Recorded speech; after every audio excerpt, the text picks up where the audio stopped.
ನಾವು ಭ್ರಾಮರಿ ಪ್ರಾಣಾಯಾಮದ ಅಭ್ಯಾಸವನ್ನು ಮಾಡೋಣ. ಕಣ್ಣುಗಳನ್ನು ಮುಚ್ಚಿ 2 ಸುತ್ತನ್ನ ಮಾಡೋಣ. ನಂತರ 3 ಸುತ್ತನ್ನ ಷಣ್ಮುಖ ಮುದ್ರೆಯಲ್ಲಿ ಅಭ್ಯಾಸ ಮಾಡೋಣ. ಮೊದಲು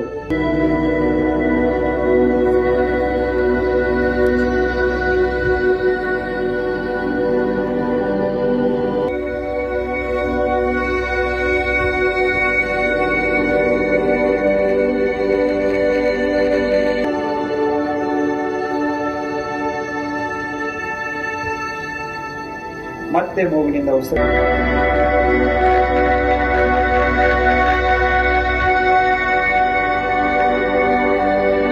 ಮತ್ತೆ ಶ್ವಾಸವನ್ನು ತೆಗೆದುಕೊಳ್ಳಿ.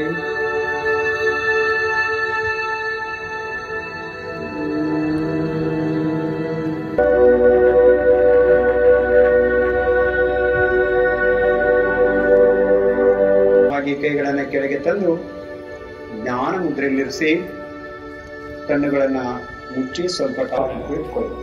ಸಮಂಕಾಯ ಸ್ಥಿರೋಗ್ನಿಂದ ಕೈಗಳು ಭುಜಗಳು ಸಡಿಲವಾಗಿರಲಿ.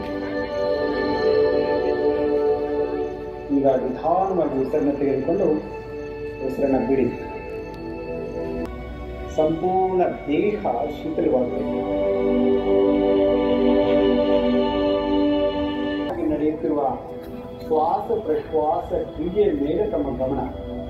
ಶ್ವಾಸ ಧಾರಣ ಅಂತ ಹೇಳ್ಬೋದು. ಪ್ರತಿ ಶ್ವಾಸ ಪ್ರಶ್ವಾಸದ ಜೊತೆ ಕೆಲವು ವಿಚಾರಗಳು. ಸ್ವಲ್ಪ ಪ್ರಯತ್ನಿಸಿ ಒಳ್ಳೆಯ ವಿಚಾರ. ಭಗವಂತನ ಸ್ಮರಣೆ ಮಾಡುವ ಪ್ರಯಾಸ. ವಿಚಾರದೊಂದಿಗೆ ಭಾವ, ಶುದ್ಧವಾದ ಭಾವ, ಪ್ರೇಮವಾದ ಭಾವ. ಭಗವಂತನಲ್ಲಿ ಭಕ್ತಿ, ಪ್ರೇಮ ಸಮ್ಮಿಳಿತವಾಗಿದೆ. ಇಂತಹ ಪವಿತ್ರವಾದ ವಿಚಾರದಲ್ಲಿ ವಿಲೀನವಾಗಿದೆ. ಸರಿ ಪಾಪು. ಮೈ ಮನಗಳಲ್ಲಿ ಹೃದಯದಲ್ಲಿ ಓಂಕಾರದ ಸ್ಪಂದನ. ತಸ್ಯ ವಾಚಕ ಪ್ರಣವ.